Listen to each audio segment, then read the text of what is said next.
So, hey guys, good morning. Welcome back to the channel. So guys, happy Navratri to all. आज है सप्तमी और आज है माँ कालरात्रि का दिन, मतलब काली माता का दिन है आज का। एंड आज का व्लॉग मैं यहाँ से स्टार्ट करें तो देख रहे हो, आज मैंने ना ये नया सूट पहना है।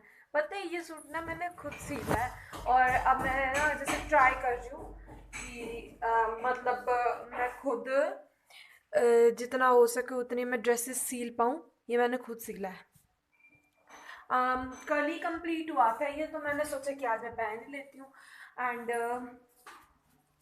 अभी ना मैं जस्ट पूजा कर लेती हूँ बिकॉज मैंने पूजा नहीं करी है, तो बस पूजा कर लेती हूँ फिर मैं आपसे मिलती हूँ।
अभी ना मैंने पूजा तो कर लिया, अब मैं ना वो कर लेती थोड़ा सा फलीहार।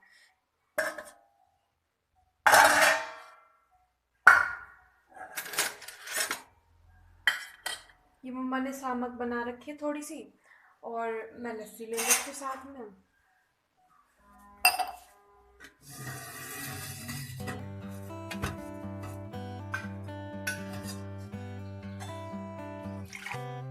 तो मैं जल्दी से इसको रख के आती हूँ।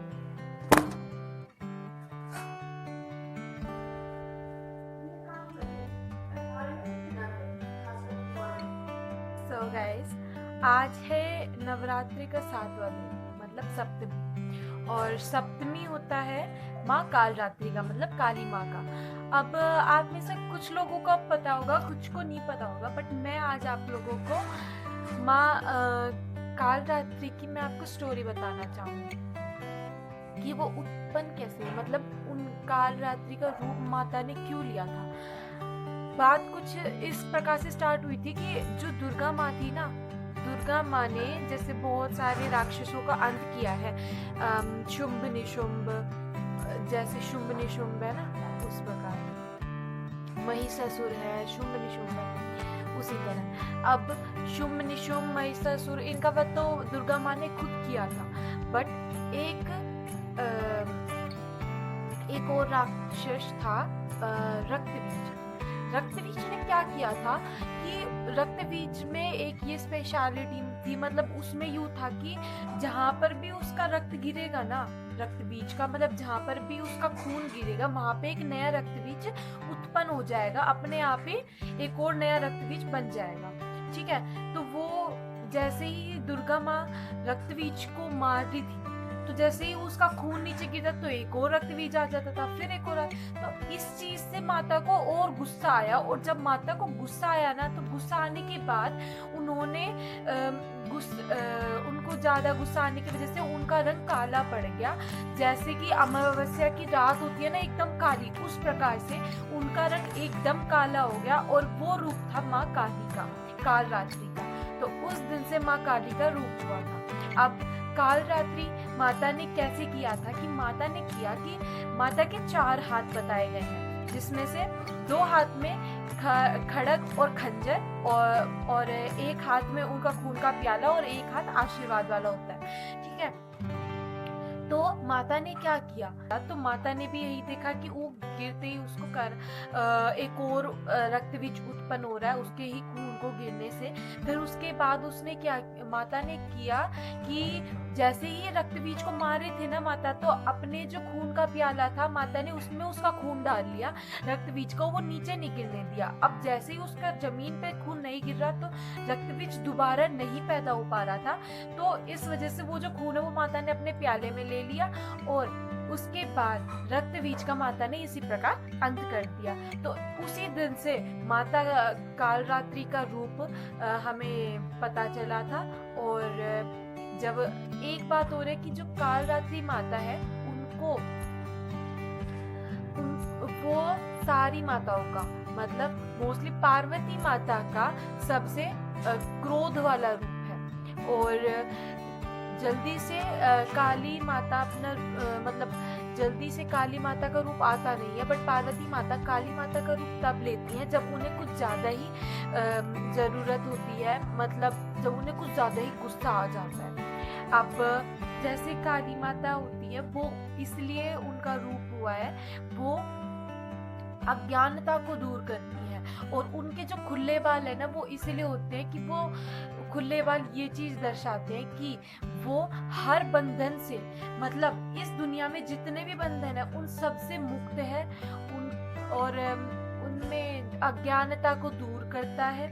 इसी वजह से काली माता की 3 आंखें हैं, और 3 आंखें हैं। और काली माता की स्टोरी बहुत सारी है, बट मेन यही है कि माता इस पूरे जगत में अज्ञानता को दूर करती है और शांति बनाए रखती है। मतलब जो भी राक्षस प्रवृत्ति के लोग हैं, माता उनको खत्म करती है। तो बस आज की स्टोरी कुछ इसी प्रकार की है, आप बताना कैसी लगी।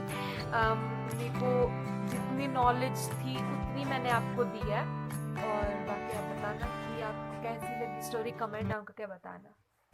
सो गाइस, अभी ना शाम मतलब रात हो चुकी है, हमने प्रसाद भी खा लिया है और अब हम सोएंगे। बस आज का ब्लॉग यही एंड करते हैं। So please like share comment and subscribe to my YouTube channel जिस गरीब शर्मा ब्लॉग्स। ब्लॉग अच्छा लगे तो कमेंट करना, और बस देखते रहना। बाय।